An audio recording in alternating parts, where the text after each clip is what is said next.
एक फीमेल एक मेल को कभी भी छोड़ के नहीं जाएगी, चाहे वो चीटिंग करता हो, चाहे वो उसकी देखभाल ना करता हो फीमेल की, या हो सकता है कोई एडिक्शन हो।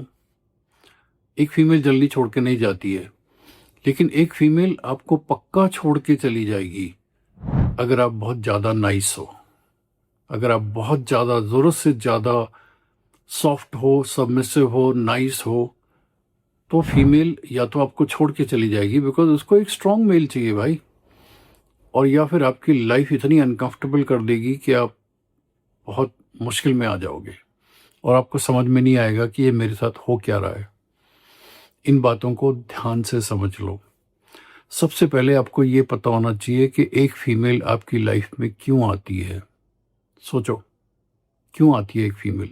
ठीक है, आपको उसके साथ में अच्छा लगता है, उससे बातें करना, the physical closer and enjoying life being with her. लेकिन ये सब एक शॉर्ट ड्यूरेशन के लिए होता है, इनिशियल 2-3 महीने या कई केसेस में 4-5 महीने या 1 साल तक होता है, डिपेंडिंग अपॉन के शादी से पहले या रिलेशनशिप में आने से पहले आप कितना एक दूसरे को जानते थे। अगर तो आप मैरिज होने से पहले एक दूसरे को अच्छे से जानने लग पड़े, कुछ भी अनप्रडिक्टेबल नहीं रहा, you know everything about each other, तो चांसेस हैं कि शादी के बहुत जल्दी ही आपको प्रॉब्लम आनी शुरू हो जाएगी, राइट? बिकॉज शादी जो चलती है वो बेसिकली अनप्रडिक्टेबिलिटी पे चलती है। अनप्रडिक्टेबल का मतलब क्या है? आप सामने वाले की पर्सनैलिटी को ज़रूरत से ज़्यादा नहीं जानते हो, थोड़ा बहुत जानते हो, और आपने इकट्ठे जो है बहुत सारी चीज़ों को नहीं इंजॉय किया है। लेकिन आजकल का जो फंडा है कि नहीं, we should know the person we are getting married etcetera, वो ठीक है, वो आपकी अपनी समझ है। मैं जो बात आपको बताना चाहता हूँ वो ये है कि अगर आप रिलेशनशिप में बहुत ज़्यादा नाइस हो गए, बहुत ज़्यादा अच्छे हो गए, तो आपका रिलेशनशिप नहीं चलेगा।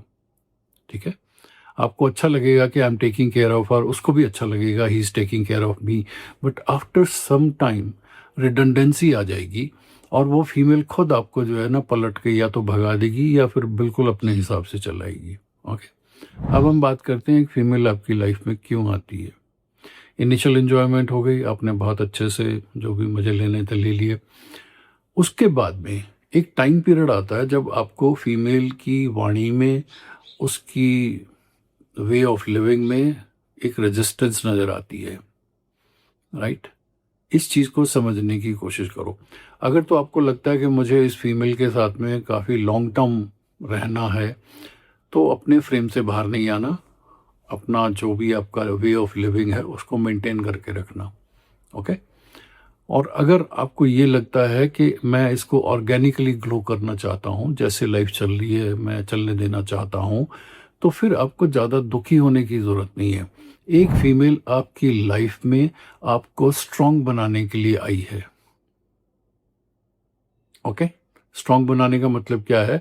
आपकी लाइफ में जो जो लकूना है, मान लो आप अपने नेगेटिव इमोशंस को अच्छे से हैंडल नहीं कर पाते हो, या आपका खुद का कोई ट्रॉमा है, या आपकी खुद की कोई वीकनेसेस है, आपकी डिसीजन मेकिंग ठीक नहीं है, या प्रॉब्लम के साथ आप लटके रहते हो, आप कभी भी क्लियर कट लाइफ नहीं लीड करते हो, आपकी खुद की हैप्पीनेस की डेफिनेशन है ही नहीं, तो जो फीमेल आपकी लाइफ में आई है, she will make you realize all this.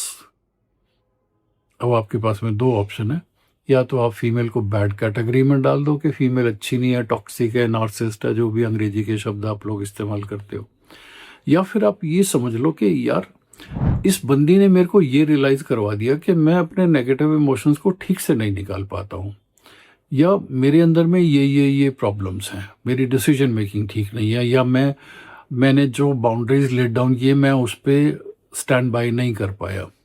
Okay, आपको अपनी वीकनेसेस पता लग गई, तो उस फीमेल को अगर आप इस तरीके से ले लोगे कि इसके कारण मुझे अपनी वीकनेसेस पता लग गई और अब मैं इसको झेल नहीं सकता हूं, तो रिलेशनशिप से बाहर आ जाओ।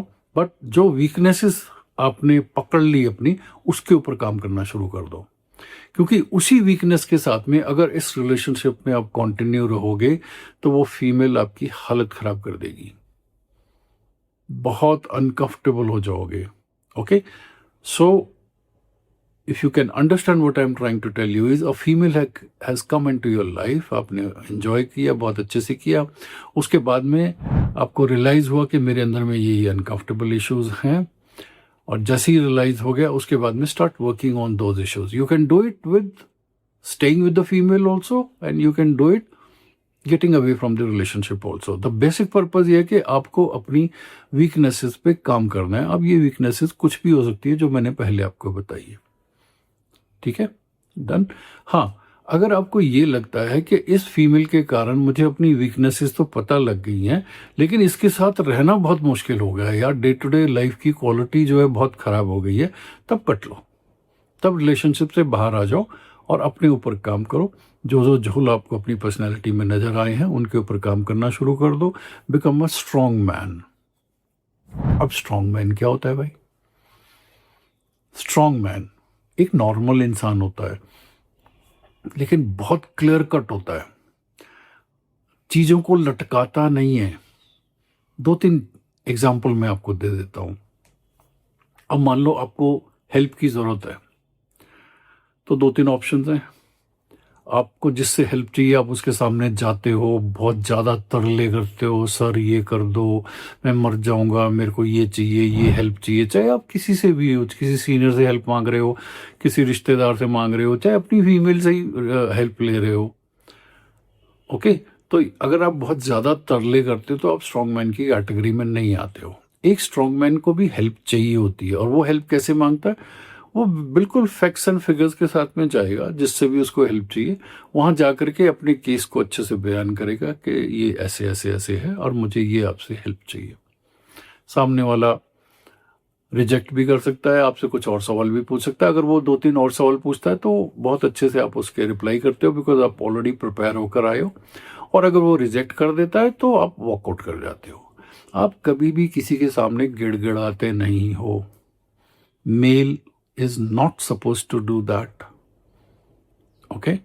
बिकॉज अगर आप किसी के सामने, चाहे वो फीमेल है, चाहे सीनियर है, चाहे कोई भी, गिड़गिड़ाना शुरू कर दोगे तो भैया आप अपनी वैल्यू बिल्कुल ज़ीरो कर दोगे.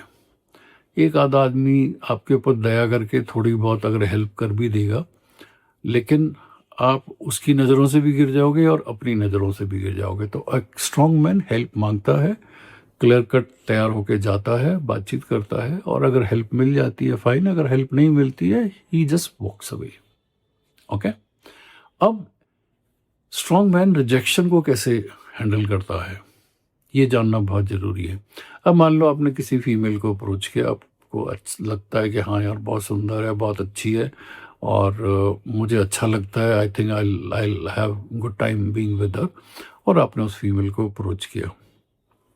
ओके, उस फीमेल ने आपसे 2-3 क्वेश्चंस किए, maybe to put you off और टू टेस्ट यू, राइट. तो आप बेफल नहीं होंगे, आप 1-2 क्वेश्चंस के आंसर्स जरूर अच्छे से तैयार होकर के उससे बात करेंगे. लेकिन अगर वो उसके बाद आपको रिजेक्ट कर देती है, वो आपको एक्सेप्ट नहीं करती है जो भी प्रपोजल आप लेके जाते हो, so you make your intentions clear and walk away. मेरे शब्दों पे थोड़ा ध्यान दो. Make your intentions clear and walk away. No pleading, no गिड़गिड़ाना. ओके, अगर मान लो आप उससे शादी करना चाहते हो, या सिर्फ आप एक कैजुअल रिलेशनशिप चलाना चाहते हो, या सिर्फ फिजिकल होना चाहते हो, whatever your intentions are, make it very clear to the female. She accepts it fine, otherwise just walk away. Okay, leave gracefully. Don't leave literally उसके सामने पसीजना या नहीं नहीं कोई बात नहीं ऐसा होता है. Don't do it, that nonsense. Strong man, clear cut, clarity in mind, clarity in execution. Okay, एक स्ट्रॉन्ग मैन जो है ना लोगों को तंग नहीं करता है. जैसे मान लो कोई भी आपको चीज़ चाहिए, कोई भी आपको सर्विस चाहिए, और आपको पता लगता है कि okay this is the price for this particular service, तो एक स्ट्रॉन्ग मैन कभी भी प्राइस हैगलिंग नहीं करता है, बार्गेनिंग नहीं करता है, प्लीड नहीं करता है, नहीं नहीं नहीं कर दो, मेरे को ज़रूरत है, आपका भला होगा. नहीं, यू डोंट डू दैट. एक प्राइस है, if you can pay it, take the services, and if you feel कि नहीं I can not afford it और it is not worth it, whatever way comes to your mind, just walk away. Okay, early morning वो पागलों की तरह लोगों को good morning, भगवान की फोटो भेजना, थॉट ऑफ द डे, ये सब नहीं करता है भाई।